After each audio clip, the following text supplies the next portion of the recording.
Apareceu um dirigente de uma instituição privada de topo e explicou muito simplesmente: nós não temos estes problemas disciplinares porque as nossas regras são outras.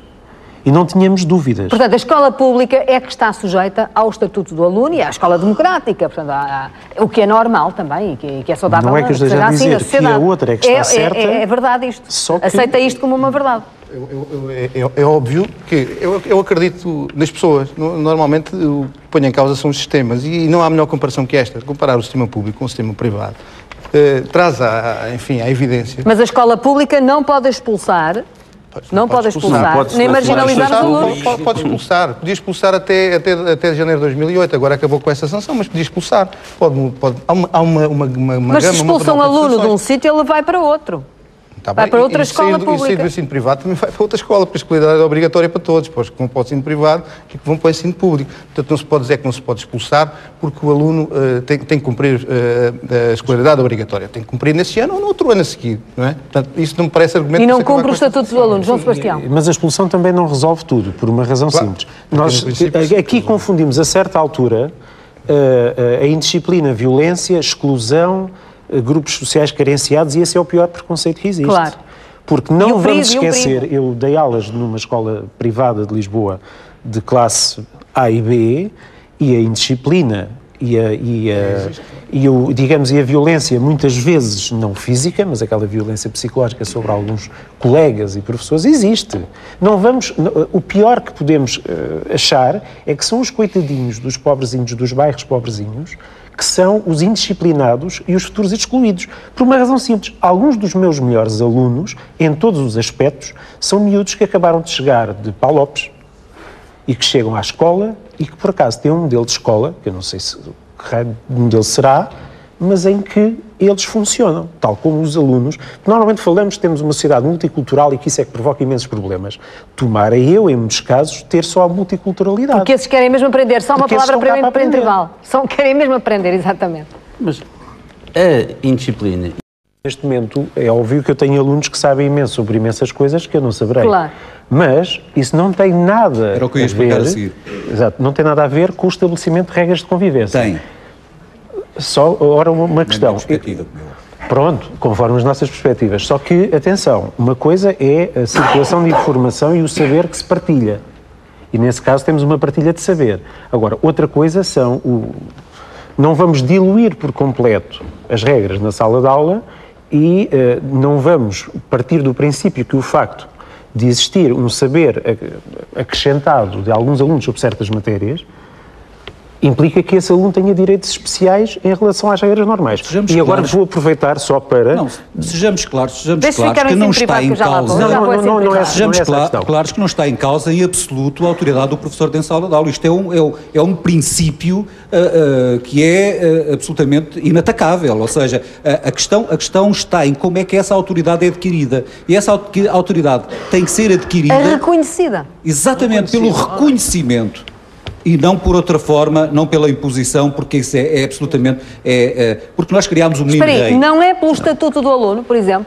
O Estatuto do Aluno deixa de fora uma coisa que eu acho lamentável. O Estatuto do Aluno, e eu contesto desde que o conheço, porque deixa de fora algo que era fundamental, ou seja, retira as famílias do Conselho de Turma, deixa de existir o Conselho de Turma, as famílias deixam de se envolver diretamente nas decisões, eu lembro que as associações de pais intervinham diretamente na questão da decisão da pena que era atribuída ao aluno. Exato. E deixou de se fazer. Eu isso acho lamentável, porque se retira ao principal interessado, que é a família, e ao principal responsável, que é a família, que são os pais, da intervenção direta nesta decisão. Pronto, mas já a parte disso, a autoridade reconhece disso. Absolutamente. Não é? E isso não tem diretamente a ver com as sanções punitivas, nem nada disso. Não, absolutamente. Fátima, mas duas questões. Aliás, há uma coisa, só um pormenor, há uma coisa que é perfeitamente inaceitável, que é a defesa da exclusão do aluno, ou seja, da expulsão do aluno. O aluno não pode nunca ser expulso da escola. A escola é um espaço controlado onde nós podemos educar o aluno. Colocá-lo fora da escola é colocá-lo num espaço sem qualquer controle, e eles passam do interior da escola para o portão da escola, onde vão agredir depois os nossos filhos, com outros meios e de outra forma. Portanto, é inaceitável pensar se alguma vez é um abandono incompleto, em absoluto, da sociedade, nós expulsarmos os alunos da escola. Temos que trabalhar de toda a maneira, de toda a forma que pudermos para lá o mantermos. E isso é a inclusão. Essa ou então vão para a internet jogar e até agradecem. Como ou então vão para a internet jogar e até agradecem. Claro. Se tiver uma banda bem larga para ver o YouTube. É assim, a expulsão neste momento não está em causa, nem esse é um assunto que eu acho central em tudo isto, porque é óbvio que não é a punição que atribui à autoridade. A autoridade é outra coisa. Agora, eu acho que se confunde aqui uma questão que é a seguinte: o professor não tem autoridade porque chega à sala e fala mais alto e estabelece regras. O professor tem autoridade para conduzir uma aula porque o Estado lhe conferiu essa autoridade. O professor não vai para uma aula, todos os anos, no início do ano, negociar aquilo que é uma convenção social que lhe foi atribuída pelo Estado. Claro que nos momentos de convivência na sala de aula, há professores que têm uma forma de estabelecer a sua autoridade, o que lhe chama autoridade, eu chamaria estabelecer a sua função na sala de aula, perante os alunos, enquanto que outros têm outro estilo.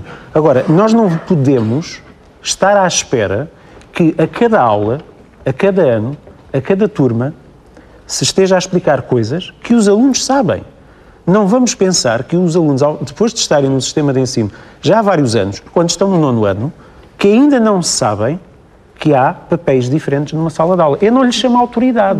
Ficamos aí. O professor Paulo Guinot está a falar de alunos de 15 anos e que olha para eles como se eles tivessem chegado ao sistema com 14 e 15 anos, e não chegam. Eles chegam ao sistema com 6 anos. Exato. E são educados dentro daquela escola a funcionar de uma determinada forma. Não é quando nós depois, não podemos com 5, 6, 7 anos, não vai com certeza dizer que é a autoridade do Estado que está em causa. Não é. Com estas crianças não é. É a autoridade do professor, é a autoridade da sociedade, é a autoridade da própria pessoa na relação que se estabelece. E isto tem que ser uma relação que tem que ser induzida desde pequenos, desde 3, 4, 5 anos, e não podemos depois cobrar aos alunos quando eles têm 16 anos, que quando não foi cobrado coisa nenhuma, quando eles tinham 5, 6 e 7. É verdade. Isto faz sentido. Sim, mas faz sentido à luz de nós pensarmos que todo o sistema atualmente está concebido, não estou a dizer se está bem ou mal, centrado no aluno.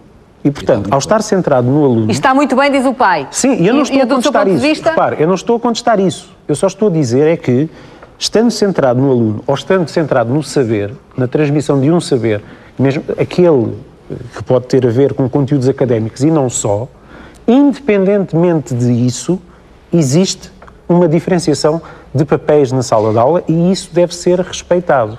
Eu não lhe chamaria a isso autoridade, eu chamaria isso apenas puro e simples respeito das regras de civilidade e de convivência com o próximo. Porque o que nós vimos naquele vídeo, se nós retirarmos de lá a professora, o papel de professora, e se retirarmos de lá o papel de aluna, e se dissermos que aquilo se passa num outro contexto, numa repartição pública, num supermercado, a situação tem o mesmo choque.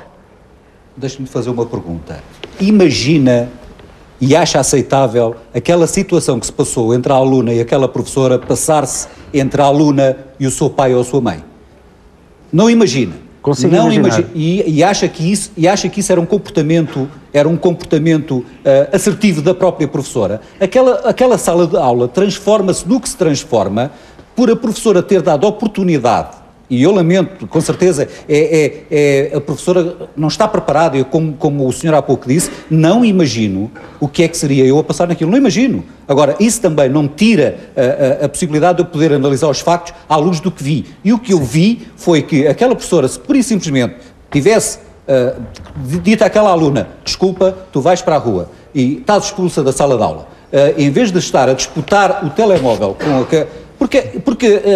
eu faço-te uma pergunta ainda outra: porque é que há determinados alunos que têm um ótimo comportamento com uns professores e têm péssimos comportamentos com outros professores absolutamente imediatamente ao lado? Isso tem a ver com formas de educação, formas de formação, formas de relacionamento entre o professor. e que nós aceitamos perfeitamente e aceitamos essas diferenças. Agora é bom que todos nós as assumamos para as podermos discutir e podermos saber onde é que podemos melhorar. Podemos melhorar a capacidade de intervenção dos professores, podemos melhorar a capacidade de intervenção dos pais, podemos melhorar, com certeza, a capacidade de percepção destas situações por parte dos alunos. Mas é por aqui que nós temos que ir. É aceitar as coisas tal e qual como elas são. Deixe-me ouvir agora a opinião de uma colega sua, Isabel Fevereiro, que está aqui.